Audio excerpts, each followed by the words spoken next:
And then when you go to deep sleep, okay, when you go to deep sleep, what is your experience? I am not aware of my existence at all. Like I cannot perceive time, I cannot perceive how much time I slept, just so that it's basically I'm not even existing anymore. But the premise of the Upanishads is that if there was no experiencer at that time, Mm-hmm. then how can you say that, oh, I had a good sleep?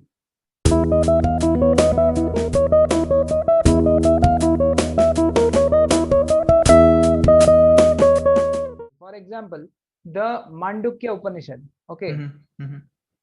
it has only 12 verses, Mm-hmm. okay, just 12 verses, and we don't even know who wrote it, Mm-hmm. okay. So then the Mandukya Upanishad, it says the first verse describes the three states. I mean, it talks about Om and Mm-hmm. how Om is related to the three states of consciousness, which is Right. experienced by each and every being, if I might say. I don't know Right. if animals dream, but Mm-hmm. at least human beings, all human beings Do experience dream. waking, dream, and deep sleep. Right. The waking Right? state, the dreams state, and then the deep sleep state. Right. Yeah. Correct. Mm-hmm. Correct. Yeah.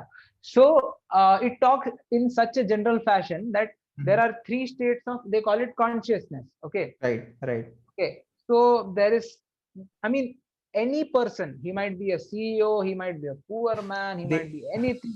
Right. It is common to everyone. So when they're Right. talking in general terms, I mean, the Upanishad is so pure in the sense Mm-hmm. that it does not say, oh, you are such and such a person, such and such a Person. class, you cannot talk about this. I Right. mean, that is not the way of saying it. Right. They are saying Right. each and every human being In existence. experiences, yeah, Right. experiences the state of the waking state, the Right. dream state, and the deep sleep state.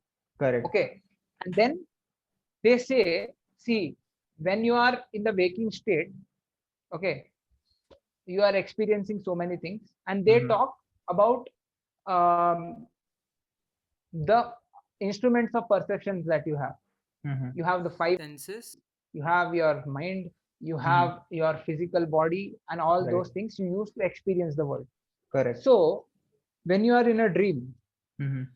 okay, you have the same apparatus, but not in the truest sense. I mean, physically your body is lying there, but your Right. brain has conjured up a body Right. which you used to experience in the dream. I mean, that is how Correct. we Correct. experience dream, For all right? practical purposes, we could not differentiate a dream state and the Ah, conscious the state, right? ah, So that is what you mean, right? Because it's just a yeah, yeah, mental projection in your brain. It's not nothing. correct. Hmm. Correct. Yeah. Yeah. So I mean to say that when you are in a dream, you Mm-hmm. feel the dream is true. I Correct. mean, it feels like the thing.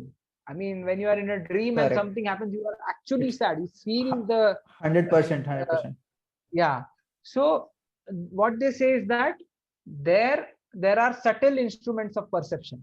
The physical body is Mm-hmm. obviously not there because the Correct. dream is all up in your brain, right? 100%. And then there are subtle uh, instruments of perception. Perception.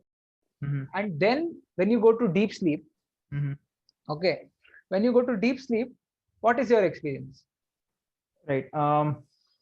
I mean, there could be your REM sleep or non-REM sleep, like rapid eye movement sleep. Hmm. So if I were to correlate, I am not aware of my existence at all.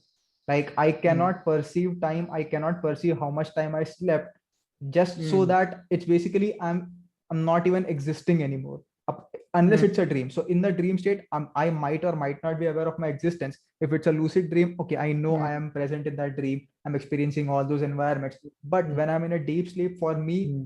I cannot know that I'm asleep unless I wake up. So. Yeah. Yeah, exactly. So the premise of, say, the Upanishad or Mhm. this is that, so you suppose you sleep very deeply today. Mhm. I mean, the deepest is called REM or non-REM. But it's a combination. It's like phases, but like Ah, you have to have REM and then non-REM as well, both of those. okay. Say, Right. suppose we put it in layman terms. Mm-hmm. You sleep and the moment you touch your bed, you're gone.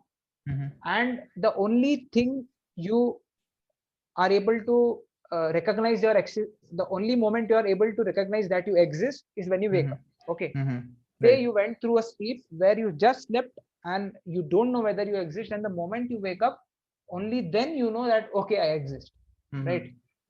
Now, when you wake up, uh, is there a person, okay, suppose you are in deep sleep, your the general term is that I slept so nicely, such a Mhm. beautiful, say it's a Sunday, okay, you Mhm. sleep at say 10 in the night and you wake up at 10, okay, Mhm. 12 hours of, I don't know if might that means deep sleep, but Uh-huh. very good sleep. Say you are tired Right. after a very big trek and you sleep, Got it. and when you Got wake it. up you're like, oh, so nicely I slept, what a beautiful day, right? Mhm. I mean, you don't say that, Correct. oh, I was so miserable in my sleep. I mean, you Got it. say that if you have some, say, body ache or something which is bugging you. Right. But Generally, when it's you peaceful. wake You are up, at bliss. you Mhm. say, ah, hmm. I mean, deep sleep, if you can, am talking particularly Deep, about deep sleep. deep sleep. Mhm. Even if you sleep for 2 hours, if you sleep in that deep sleep, when you wake up, see, the main point is that when you were in the world, your mind Mhm. had certain perturbations. This is going on in the background, you are thinking about something else, your career, relationship, this, that, it is all tossing and turning. Mhm. But the moment you go into deep sleep and when you Mhm. wake up, it feels obviously like a break from this, say, a Right. cruel world, right? I 100%. mean, nobody in the world would say that, oh, I just hate deep sleep, in the sense that, okay, it's a break. Even if you have a beautiful life, Right. break is a break, right? I It's mean, a that, it's a escape from all mortal problems, all materialistic uh, problems as such. A temporary uh, escape, but it's an escape. And then, I mean, this is not even mumbo jumbo. yeah, It's like it's been proven that the sleep state is extremely essential for internal rejuvenation. Resetting correct. your internal batteries, and then like stuff like Mm, increasing your learning mm, capabilities, increasing your motor skills, mm, improving upon those fine motor skills. So all of this has been mm, documented. So it definitely makes sense that the yeah, importance of that. Yeah. yeah. So now the premise that they have is that, suppose you wake up and say, okay, you were not there, okay, but one point, see, there are 2 points. Point number one is, if there were no experiencer at that time, okay, Mm-hmm. during the deep sleep, if there was, as per, even for me or for anybody else, Mm-hmm. we feel, I don't know where I was, there was Correct. no Correct. cognition. But the premise of the Upanishads is that if there was no experiencer at that time, Mm-hmm. then how can you say that, oh, I had a good sleep? Or Right. one point is this, we can argue on this also. I mean, there can be some arguments against this. But the second Mm-hmm. point is, how is there a continuity of consciousness? For example, if Right. you slept as Siddesh, okay, and suddenly you wake up as, say, Vignesh, Mm-hmm. I mean, that would sound crazy, right? I Mm-hmm. mean, if there is a Right. continuity of consciousness, Mm-hmm. there had to be an experiencer at that time. Correct. Although we are It is, not cognizant of that, it happened. uh, You don't know uh, if you really slept or not, but it was you who experienced that deep sleep state. yeah, yeah. So it is not the key. See, suppose you go to, you have 10 problems. You go Mm-hmm. to sleep as Siddesh with the 10 problems, and Mm-hmm. next day you wake up. The moment you are aware, those 10 problems come in. Correct. Suddenly the mind starts falling in. Suddenly Correct. you recognize, oh, I'm Siddesh. I slept nicely yesterday. I slept on such and such a bed. Even if you are on a different bed, you don't know. I Mm-hmm. mean, Mm-hmm. but still, you know, if suppose you sleep here and wake up somewhere else, Right. you think, oh, I am Siddesh only with the same kind of problems, right? Right. For Right. example, in our childhood, we slept on the sofa, but our parents took us to the bed, right? Right. But Right. there is this continuity of consciousness Right. which amounts to these 2 points. Correct. Okay. So yoga says this state, if you can experience with awareness, okay, Hmm. the same,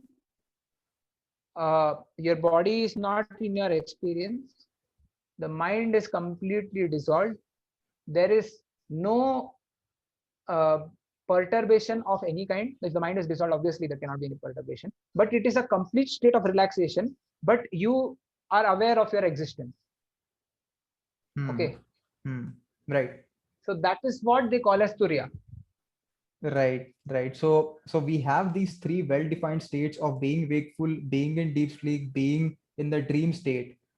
Hmm. Turiya, or the witness state, is that state which we experience. Kind of, it's like that complete relaxation which you experience in deep sleep, but with the consciousness which you have in the waking state, right? Hmm. Or you are Yeah. Hmm. correct with Not, you cannot say the consciousness in the of waking state. You should say just consciousness. You exist. you See, are in aware that of state. that deeply relaxed state. It's not, so Hmm. it's Yeah. not like deep sleep in which you forget everything. It's not that, but you Uh-huh. experience the attributes of that in that state. Uh, So the whole hmm. gamut of all these Hmm. Vedas, all everything culminated in the Upanishads to this very Turiya state. So if Hmm. if we were to be very simplistic, it's that this state is what everything points to, and this could be Hmm. achieved through different methods. But to put it Hmm. very simply, that is the just the gamut or the tenet of everything there Hmm. in the whole of Upanishads, I would say, right? Or is it too much of a And the, oversimplification? yeah, but the beautiful thing is, see, when we say Turiya, right? See, Mm-hmm. if you said uh, point state one waking, state two dream state, state three deep sleep state, Mm-hmm. state four Turiya, then it is not right. So Correct. how Turiya is defined is the underlying state in all these states. Okay, Mm-hmm. Right.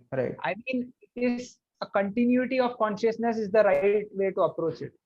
I Correct. mean, see, you are in the waking state, you know that you dreamt, and then when Mm-hmm. you wake up, you know that, yes, I slept nicely. Mm-hmm. So, this continuity of consciousness, which is experiencing all these states, Mm-hmm. to be aware of that is Turiya. Yeah, Got it. now it is Or very. yeah. I mean, Hmm. it's not even cyclical. It's just that this state pervades all of these three states, kind of, and you have to Ah, become cognizant of by not. So it's basically like a lever. So in each of these three states, one hmm, overpowers the Turiya state, but when the Turiya state overpowers or kind of pervades beyond these three, that is what hmm. you kind of attain to.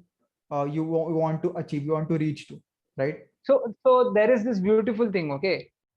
Yeah, so I was saying that in our culture, there is this beautiful term called Sakshatkara. Okay, that is the culmination of all the practices, is called Sakshatkara. So in English, you may call it a realization. Okay, so the beauty is that it is not that you have achieved anything, or you have attained, or you have something new has been created. Okay, Mm-hmm. so Turiya is like that. It is a Mm-hmm. state which has always been there, Mm-hmm. but you became aware of it now, or you realized it now. Now, Okay, so now right, you actually realized. So that is what they right. call as realization in our Realization culture. to become realized. Correct. And Like you have become aware of a state which is completely blissful, which mhm, is completely calm, and which is flowing through all your experiences of life. Okay, so now if you are in the waking state, you have a bad day, your boss is angry with you, your everything is bad. Okay, mhm, and in mhm. dreams also you are dreaming that something bad will happen, and so on, Right. and even you cannot go into deep sleep Mhm, because you are so stressed. mhm. But then if you are aware of the Turiya, the blissful thing, you are Mhm. always blissful. Right. So So it's that that switch basically. I mean, uh, basically it's the switch which you should be able to consciously, switch states, your whole mental state, basically, right? yeah, see, that is in the beginning. For Mm-hmm. a person who has realized it, it is Mm-hmm. not like switching off and on. He'll Okay. go through his life, whatever Mm-hmm. experiences life has to offer, Mm-hmm. but the state of bliss and It's calmness constant. will always be there in the background as the Turiya. Right. Okay, through all the experiences of life, there is Mm-hmm. this inner blissfulness Mm-hmm. which will come out in each and every activity. Right. Right. Okay, so uh, it is not that you switch states, but it has become permanent, as I It called a permanent solution. it becomes all pervading eventually, basically. And Got it. one beautiful point that I have, I mean, Mm-hmm. not my point, but I've read. So they say that, see, if you were to achieve something new, Mm-hmm. okay, suppose it was an achievement or it was something new which you had to achieve, it can anytime go away. I mean, Mm-hmm. if you achieve something, it can anytime go away. If Right. it was created, see, Mm-hmm. their premise is that it can be created, it can also be destroyed. Correct. The duality always comes in person. But this Correct. is a realization. What has already been there, you only Mm-hmm. got aware of it, or you only realized, oh, what a fool I have been, or oh, this has been so simple all this time. Okay, Right. so that is how they describe Turiya.